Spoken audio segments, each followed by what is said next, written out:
And you guys were actually very close. Yeah, we were.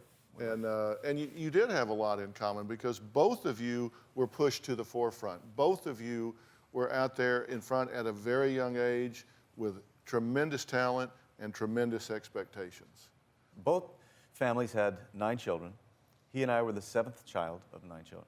Our mother's birthday is on the same day. She played clarinet, my mom played sax. I mean, it just keeps going and going. We would just laugh our heads off at the comparisons. And he'd always ask me about my family, you know, how are they doing, and especially my mom. But I think the pressures of the business got to both of us. You know, I went through the panic, and I had to get through it. And when Mike went off to superstardom, the pressures of the business got to him. Talk about a time when you guys talked over the years, of course, and there was a time when you felt like your career had gone away. You said at one point you were thinking about starting a home security company, yeah. Home security company. 1988. So you were going to put in just burglar before alarms? Soldier of Love hit the charts. I thought it's not going to happen. As a matter of fact, Mike gave me some advice. This is just before Thriller came out.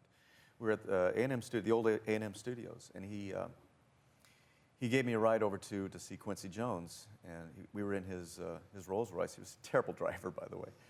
And he says, "Oh, Donny, I want to play you something." So he put this cassette in. It was Thriller. He played me Thriller before it came out. I said, "Okay, this is going to be really good." Yeah, this will work. This is going to work. And I said, "Mike, how do I get back out on the charts? How do I start doing stuff like that?" And he gave me some advice. I'll never forget. He said, "You got to change your name." I said, "What?" He said, "Yeah, your name is Poison. You know, you've got an image that's just not going to work."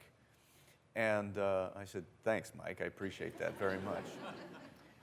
But in a way, he was right, because when Soldier of Love came out in 1989, it came out with no name on it. It was a publicity thing that happened. And radio stations It was would play mystery artist, right? I was the mystery artist. Radio stations would play it because they didn't know it was me. Once they knew it was me, it was already a hit.